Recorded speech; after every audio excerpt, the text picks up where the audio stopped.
Hey guys, this is Karan Binani from MobiScrub and I got my hands on a brand new boxed A8 that just got launched today.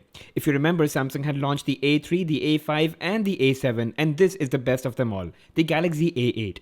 It's an LTE 4G enabled dual SIM device powered by a 1.8 GHz quad-core processor running along a 1.3 GHz quad-core processor supported by 2 gigs of RAM, a 16 megapixel rear-facing camera and a 5 megapixel front-facing camera. The retail box is priced at 35,500. However, the device was launched at an MRP of 32,500. The Galaxy A8 is something between a mid-range smartphone to a flagship smartphone. It's a pretty tricky segment to be in because some people might lower their budget to buy a cheaper option, while some might think of pumping in a little more money and getting the flagship device. The first impression of the device, it's thin, sleek, looks really stylish, it's lightweight, but definitely feels a little wide, and the color is not as impressive. Inside the box, you've got a quick start guide. You have your in-ear microphones with inline microphone. These are not what you get in the Galaxy S6 or the S6 Edge box. They're slightly different and a lot like the earpods that you get with the iPhone. Then you've got additional ear tips. So in case you were to lose the ones that are already on the earphones, you could replace them. Then you've got your travel adapter. This is not the fast charger that you get with the Note Edge or the Note 4 or the S6, the S6 Edge. It's the usual travel adapter with 5 volt 2 ampere output. And then you've got a USB 2.0 data syncing and charging cable that come with the box. And at the very last, you have the ejection pin that you use to basically open your SIM card slot and the microSD card tray slot.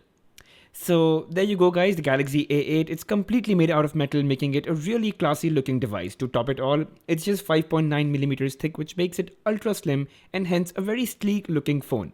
The home button can be used as a fingerprint sensor and can be used to make payments as well as unlock your screen. Now as I hold it in my hand, it does feel a little too wide. I'm used to using a Galaxy S6 Edge, which is not as wide, and hence that's why I feel this one is. But again, I also know that you get used to any smartphone within 10 days of usage. From all the edges, you can see that the device is very sleek.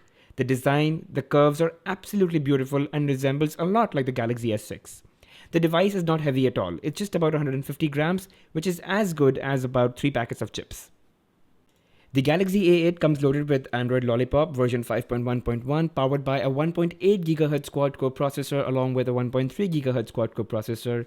Coupled with 2 gigs of RAM, it's got a 32 GB internal memory with about 25 GB available for the user. It's a dual SIM device. It's got a microSD card slot, which can accommodate 128 GB of memory card, a 5.7-inch Full HD Super AMOLED display, and it's just 5.9 millimeters thick. There you go. Those are the two SIM card slots. One of them, actually, the SIM card slot 2, also supports microSD card storage. At the back, you have an irremovable panel housing a 3050 mAh battery. What's great is that the device is actually made in India, just like the Galaxy J7 and the J5. The Galaxy A8 is a unibody design, which means it cannot be opened from anywhere. No access to battery, which means you cannot replace batteries, which is actually expected from the Galaxy A series of smartphones. A quick comparison with the Galaxy S6 Edge, you'd obviously find the color as well as the material on the Galaxy S6 Edge much more premium. The S6 Edge has a glass layer on top which provides the much observed shine, and even the material used offers dual tone colors which makes the A8 look a little dull and flat. Needless to say, the Galaxy S6 Edge does come at a heftier price. Now let's power on the device and briefly see the user interface as well as the performance of the Galaxy A8. Considering the device is running of 2 quad-core processors with 2 GB of RAM and running pretty much the most recent version of Android Lollipop, the device is expected to run extremely smooth and flawlessly. Screen animations and transitions seem really buttery smooth. Double-clicking the home button launches the camera in less than a second so that you never miss capturing a moment. And we'll talk more about the camera and its modes in the full review, so be sure you check that out. Samsung has been keeping their most recent smartphones free of any Samsung-related software, keeping only the most basic and default apps. The device has an inbuilt radio, the entire Google suite of apps, as well as its personal voice assistant S-Voice. The Galaxy A8 also comes preloaded with OneDrive that offers 100 GB of cloud storage for free. Of course, OneNote and Skype are pre-installed as well, but you need to update them once before you start using them from the Play Store. If you pulled on the notification panel, you'd see that the device supports ultra power saving mode, the smart stay mode, as well as private mode, wherein you can keep your files hidden and private. The Galaxy A8 comes with a massive 5.7-inch Super AMOLED display with 1080 pixels by 1920 pixels resolution. That's full HD, just a step lower than the Quad HD displays that come with flagship devices such as the Note 4, the S6 and the S6 Edge. Nevertheless, Full HD is as good as Quad HD when it comes to the naked eye, and the colors in the Super AMOLED displays are awesome as ever. You can see that the colors simply pop out very vividly, and the clarity of the display is phenomenal.